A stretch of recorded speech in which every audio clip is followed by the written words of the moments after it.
Hello and welcome to Preschool Storytime. I'm Miss Claire from the Chattanooga Public Library. Preschool Storytime is for children ages 3 to 5, but everyone is welcome. We're never too old for stories.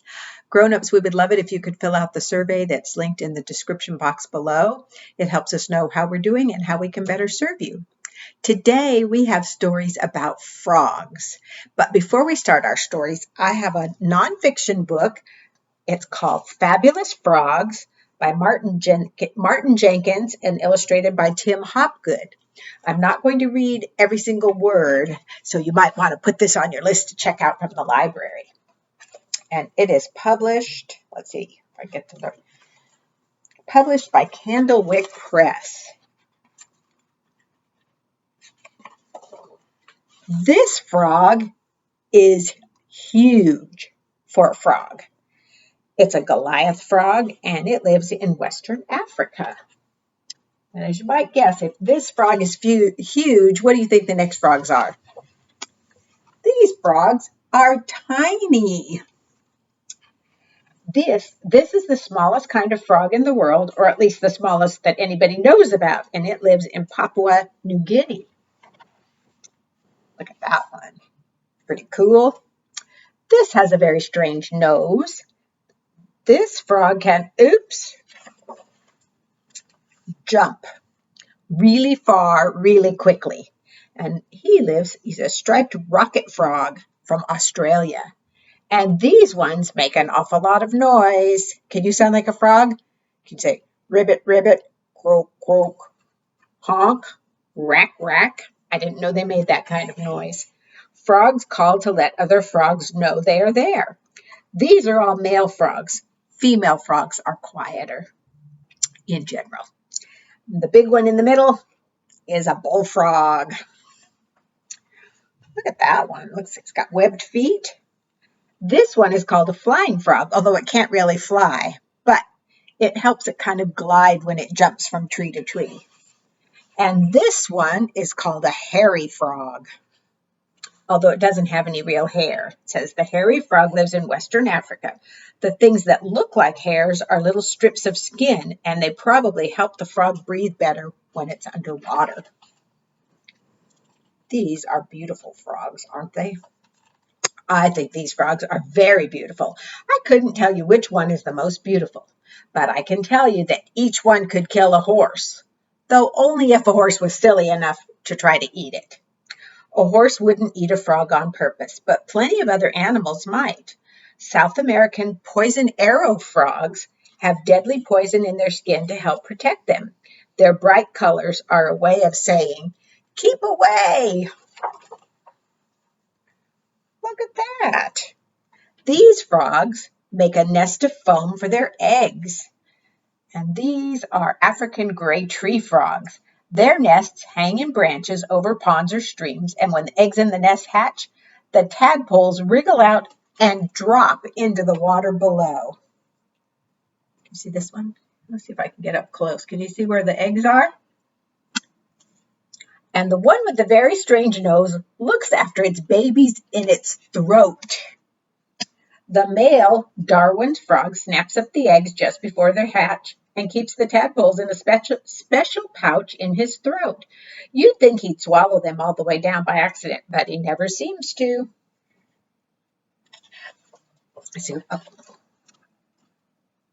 This frog right here never leaves the water. It's an African clod frog. It spends its whole life living in a stream or pond, and not many frogs do that. They are what? Do you know what their name is? Amphibious. They are amphibians. That means they can live on both land and water.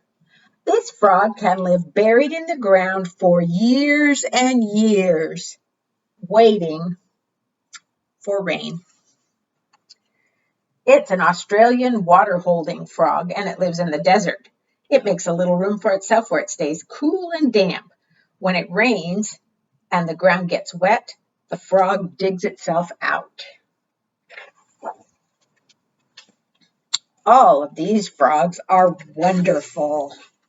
Those are all the frogs we saw. My favorite frog of all is the medium-sized greeny brown one that sits on a lily pad in my backyard. That's pretty cool.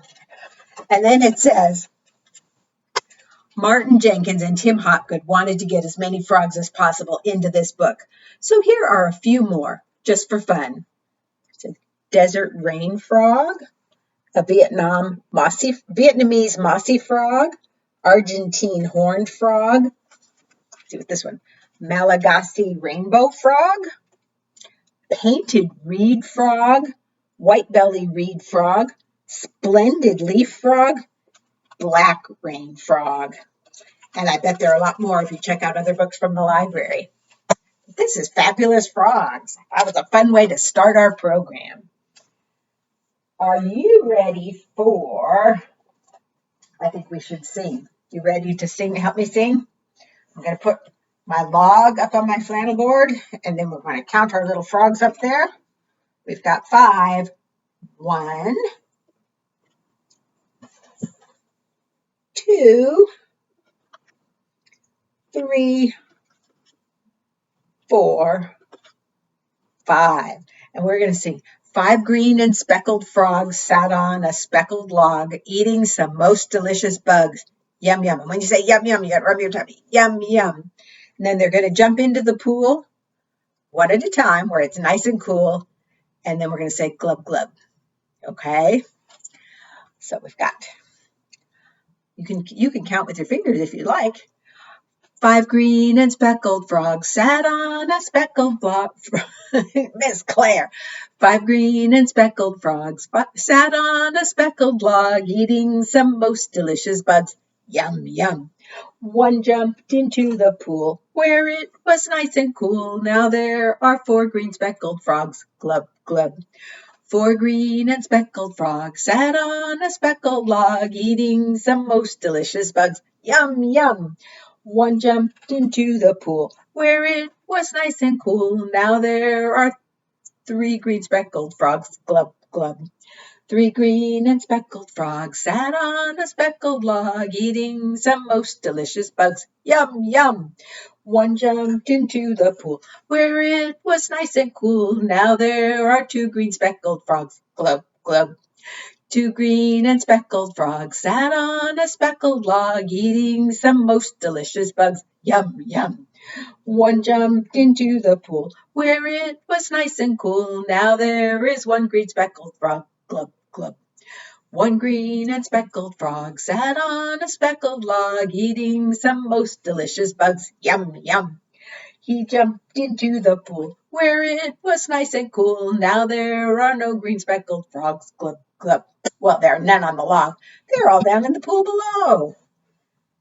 They like to get out on the log and sun themselves, and then they like to jump in and get wet. Kind of like we do when it's really hot. It's nice to be able to jump into a nice cool pool of water, isn't it? Our next book is called An Extraordinary Egg by Leo Leone, and it is illustrated by Alfred A. Knopf. On Pebble Island, there lived 3 frogs, Marilyn, August, and one who was always somewhere else. That one's name was Jessica. Jessica was full of wonder. She would go on long walks way to the other side of Pebble Island and return at the end of the day shouting, "Look what I found!" And even if it was nothing but an ordinary little pebble, she would say, "Isn't it extraordinary?" But Marilyn and August were never impressed.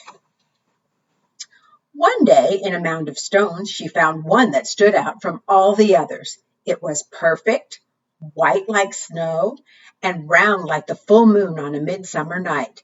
Even though it was almost as big as she was, Jessica decided to bring it home. I wonder what Marilyn and August will say when they see this, she thought, as she rolled the beautiful stone to the small inlet where the 3 of them lived. What do you think they're going to say? "Look what I found," she shouted triumphantly, "a huge pebble." This time, Marilyn and August were truly astonished. That is not a pebble, said Marilyn, who knew everything about everything. It's an egg, a chicken egg. A chicken egg? How do you know it's a chicken egg? Asked Jessica, who had never even heard of chickens. Marilyn smiled. There are some things you just know. You think it's a chicken egg? A few days later, the frogs heard a strange noise coming from the egg. They watched in amazement as the egg cracked and out crawled a long, scaly creature that walked on four legs. See? Exclaimed Marilyn. I was right. It is a chicken. There's our chicken. The chicken took a deep breath, grunted, gave each of the astonished frogs a look, and said in a small, raspy voice, Where's the water? Straight ahead, the frogs cried out excitedly. The chicken threw herself into the water and the frogs dove in after her. To their surprise, the chicken was a good swimmer and fast too, and she showed them new ways to float and paddle. They had a wonderful time together and played from sunup to sundown, and so it went for many days. Then one day, when Jessica was somewhere else, August and Marilyn saw a commotion in the water below them. Someone was in trouble. Quickly, the chicken dove into the dark pool. August and Marilyn were frightened. After a few moments, the chicken reappeared, carrying Jessica. I'm all right, she called. I got tangled in the weeds, but the chicken saved me. From that day on, Jessica and her rescuer were inseparable friends. Wherever Jessica went, the chicken went too. They traveled all over the island. They went to Jessica's secret thinking place and to the Great Pebble Monument. One day they went to a place where Jessica had never been before. A red and blue bird flew down from a tree. Oh, there you are, it exclaimed when it saw the chicken. Your mother has been looking all over for you. Come, I'll take you to her. They followed the bird for a very long time. They walked and they walked. They walked under the warm sun and the cool moon. Until they came upon the most extraordinary creature they had ever seen. It was asleep, but when it heard the little chicken shout, Mother! It slowly opened one eye, smiled an enormous smile, and in a voice as gentle as the whispering grass said, Come here, my sweet little alligator. And the little chicken climbed happily onto her mother's nose. Now it's time for me to go, said Jessica. I'll miss you very much, little chicken. Come visit us soon, and bring your mother, too. Jessica couldn't wait to tell Marilyn and August what had happened. As she neared the inlet, she shouted, Guess what I found? And she told them all about it. And do you know what that mother chicken said to her baby? Jessica asked. She called her, my sweet little alligator. Alligator, said Marilyn. What a silly thing to say. And the three frogs couldn't stop laughing. What do you think? Was it a chicken or an alligator? That's an extraordinary egg by Leo Leone. Are you ready for another flannel? This one has a lot of pieces, so hopefully I won't mess it up. But you know, anything's possible. It is called Lookout Bird. And here is our bird. What's our bird doing? Getting a worm. Let's see if I put it all the way here.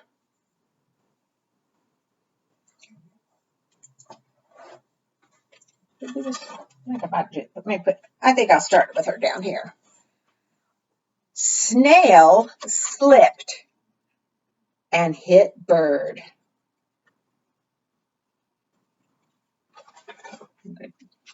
We got to squeeze them together. Bird flew and frightened frog.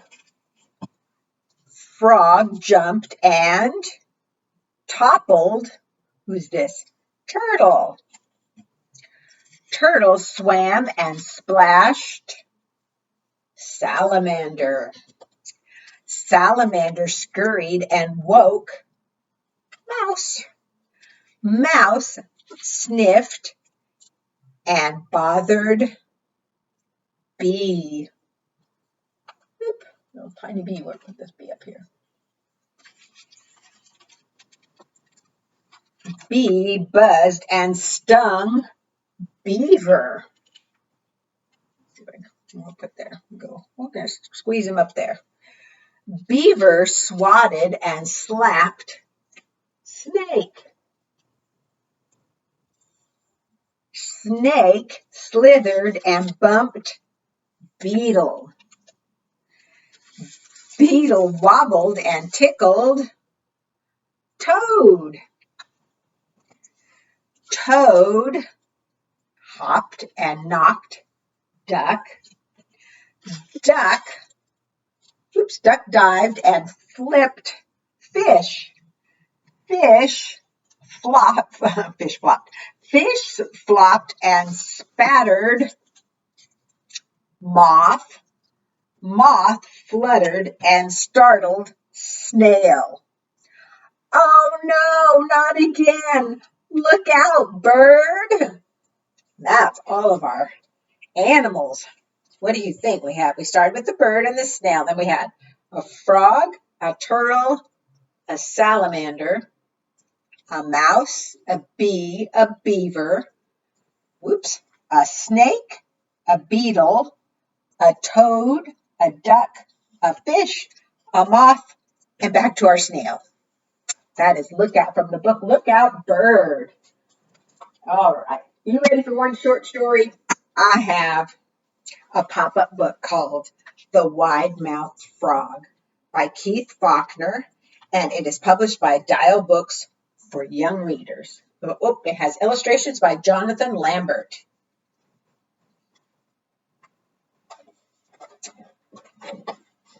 There's our frog. I'm a wide-mouthed frog, and I eat flies, said the wide-mouthed frog, shooting his long, sticky tongue out. As he hopped along, he met a blue-feathered bird. Can you make your mouth big? He said, I'm a wide-mouthed frog, and I eat flies, said the wide-mouthed frog. What do you eat, bird? I eat wriggly worms and slugs, replied the bird, snapping his pointy beak. Snap, snap. Next, the wide-mouthed frog met a furry brown mouse. I'm a wide-mouthed frog, and I eat flies, said the wide-mouthed frog. What do you eat, mouse?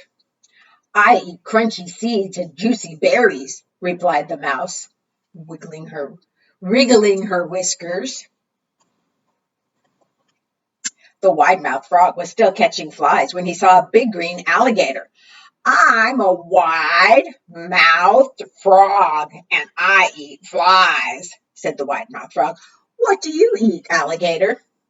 I eat delicious, wide-mouthed frogs, replied the alligator, showing his sharp, white teeth. The wide-mouthed frog stopped catching flies and gulped. Then he puckered his lips together and made his mouth as small as possible. Ooh, you don't see many of them around here, do you?